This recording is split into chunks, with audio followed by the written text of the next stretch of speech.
아멘. 오늘 우리에게 주신 하나님의 말씀은 사도행전 19장 8절부터 12절까지 말씀입니다.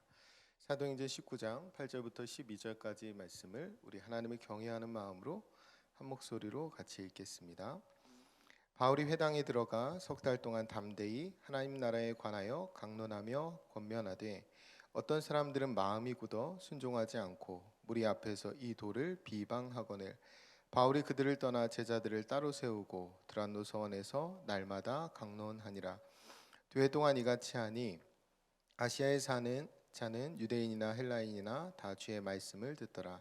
하나님이 바울의 손으로 놀라운 능력을 행하게 하시니 심지어 사람들이 바울의 몸에서 손수건이나 앞치마를 가져다가 병든 사람에게 얹으면 그 병이 떠나고 악기도 나가더라.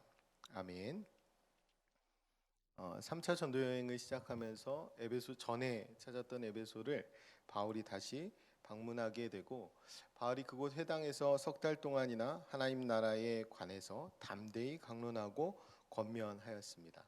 그러니까 데살로니카에 3주 정도의 설교할 기회가 있었다면 에베소에서는 거의 4배 이상을 이 회당에서 설교한 것이니까 데살로니카에서보다는 훨씬 더 상황이 나았습니다. 그런데 이 바울이 강한 의지를 가지고 담대히 복음을 전했음에도 불구하고 이 회당에 있던 사람들이 모두 다 복음을 받아들인 것은 아니었어요.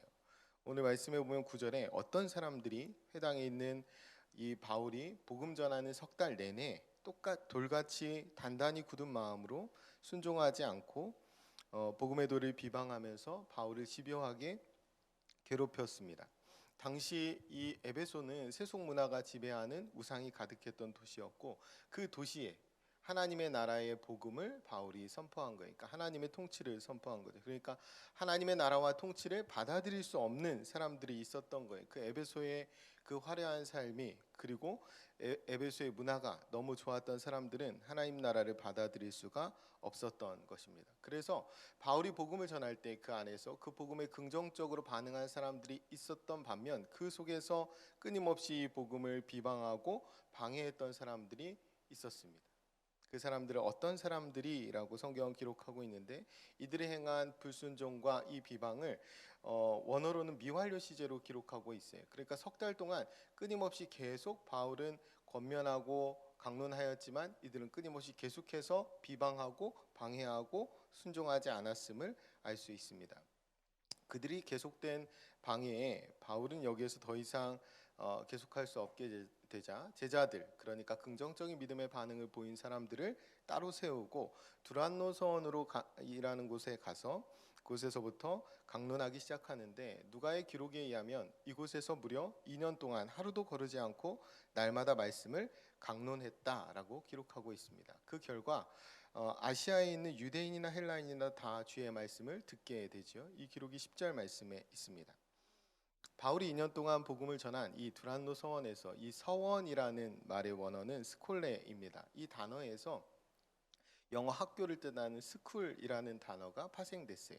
그러니까 이 당시에 이 스콜레는 학교, 학원, 강의실 이런 뜻이 있었습니다. 그런가 하면 이 스콜레라는 원어에는 원래 행동이나 일에서의 자유로움을 뜻하는 말들이 들어 있는데 그래서 그 당시에 이 스콜레라는 말이 여가라는 말로 쓰였어요. 그래서 이 스콜레는 여가를 즐기는 다목적 공간을 뜻하기도 했습니다. 그러니까 서원이라고 번역된 이 스콜레는 강의실, 학교, 학원 혹은 다목적 공간, 여가를 즐기는 다목적 공간이었습니다.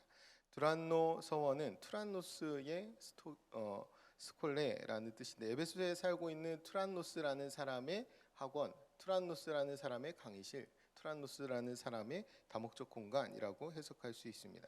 고대 로마 시대에는 이런 스콜레가 많이 있었다고 해요. 그런데 이 스콜레가 아무리 많이 있었다고 하더라도 이 서원이 아무리 많이 있었다고 하더라도 2년 동안 한 곳에서 매일매일 이 스콜레를 사용하면서 계속 성경 공부를 하는 일은 그렇게 쉬운 일이 아니었을 겁니다.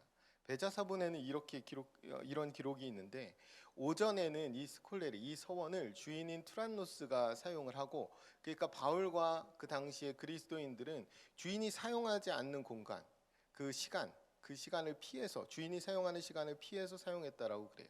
그래서 그 기록이 오전 11시부터 오후 4시까지.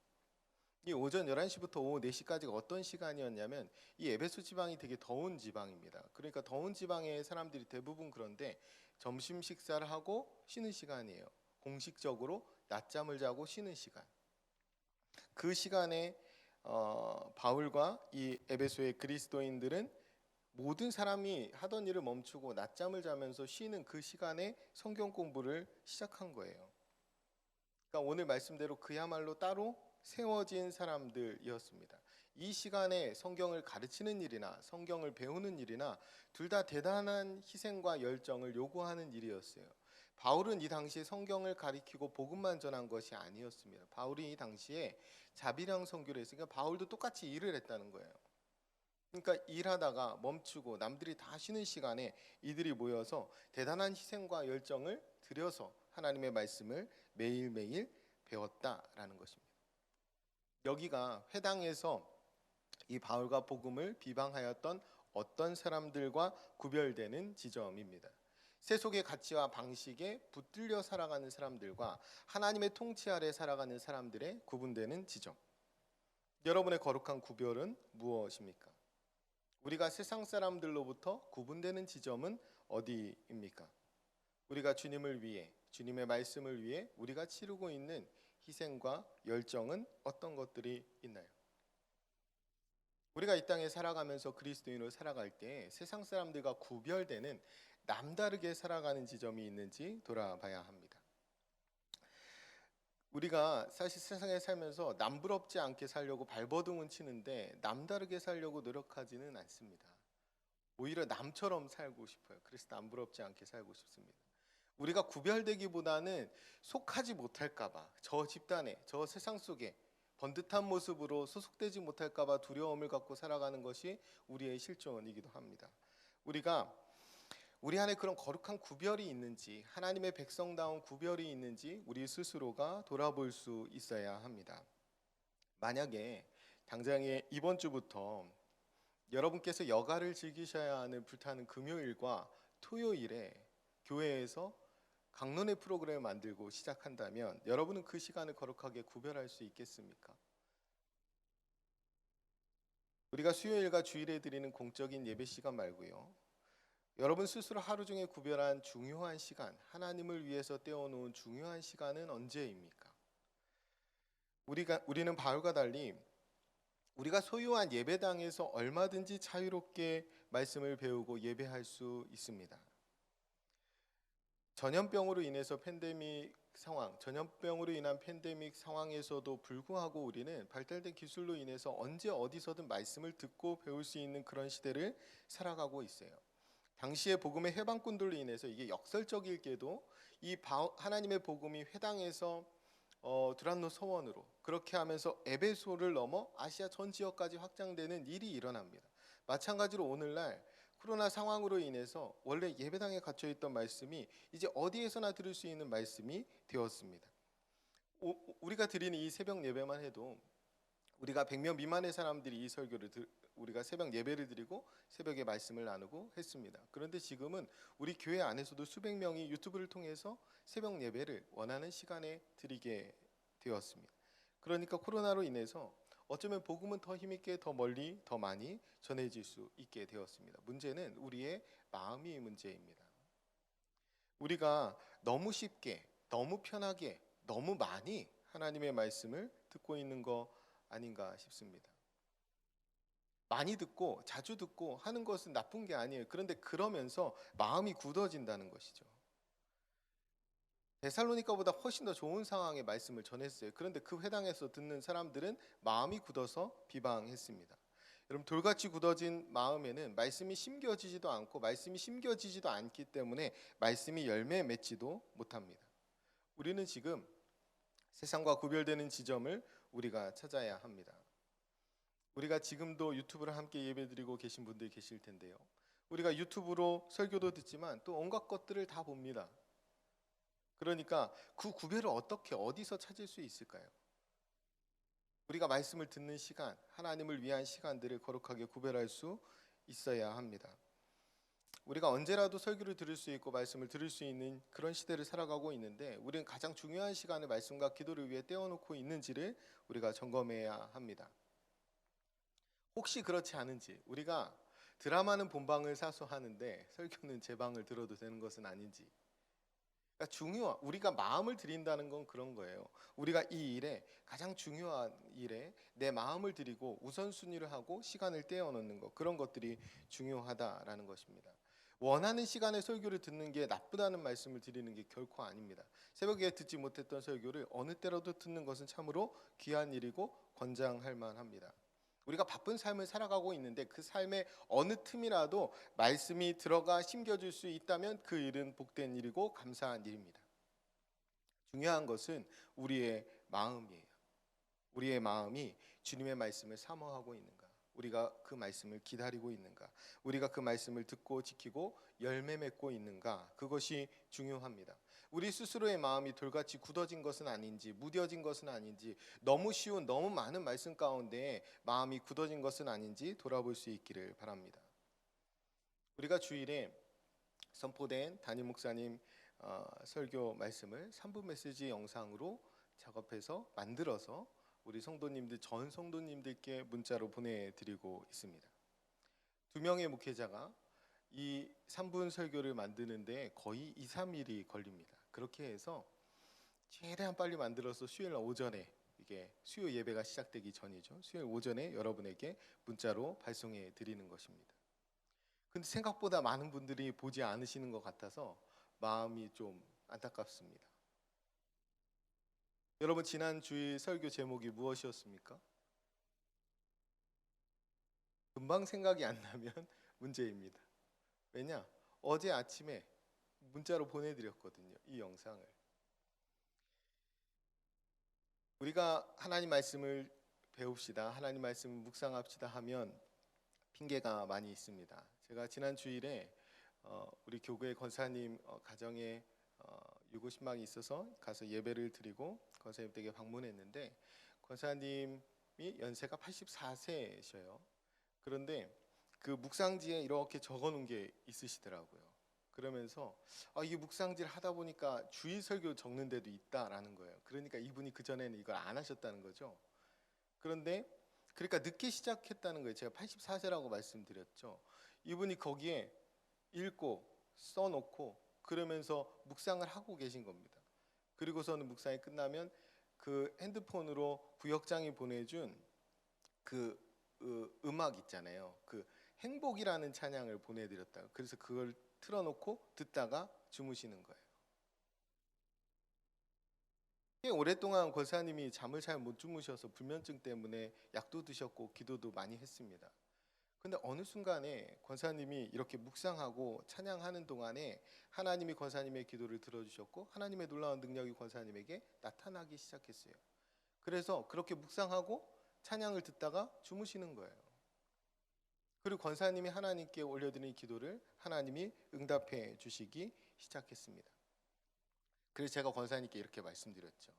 권사님, 제 기도 좀 많이 해주세요. 이렇게 권사님이 기도하시면 훨씬 더 잘 들으시는 것 같아가지고. 근데 진짜 그렇게 생각했습니다. 바울도 똑같았어요. 텐트 노동자로 살았고 자비랑 사역 중에도 거룩한 시간을 구별해서 매일매일 말씀을 강론하고 그 열정에 사로잡혀서 살았던 바울에게 하나님의 놀라운 능력이 나타났습니다. 그것이 11절 12절이에요.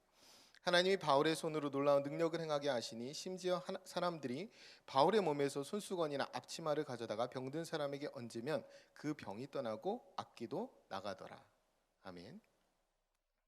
그럼 바울의 손수건이나 앞치마에도 하나님의 치유의 능력이 나타났다는 거예요. 그리고 손수건이 뭡니까? 손수건은 땀 닦는 도구예요. 앞치마는 바울이 자비랑 선교를 하는 동안에, 텐트를 만드는 동안에 작업복을 가리기 위해서 싸는 거 아닙니까?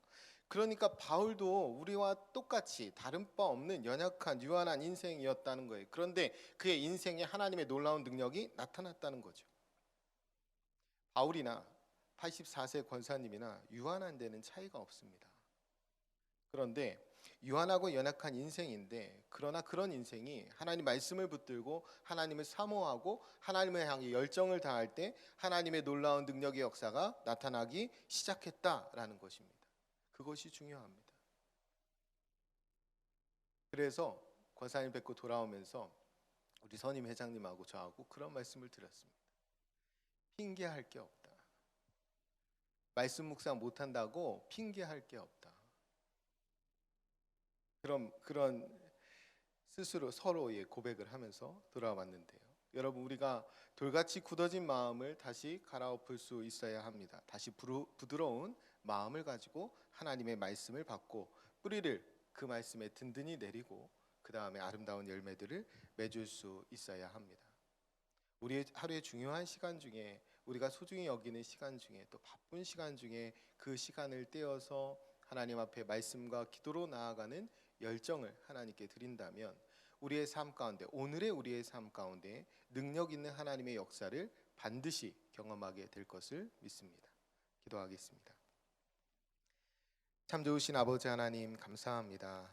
오늘 말씀 가운데 우리의 마음이 단단하게 돌처럼 굳어진 것은 아닌지 돌아보게 하시니 감사합니다. 하나님, 바울이나 우리나 유한하고 연약한 인생임에는 차이가 없습니다. 차이가 있다면 바울은 하나님의 말씀을 위하여 희생과 열심과 열정을 다했고 저희는 그렇지 못하다라는 차이가 있습니다.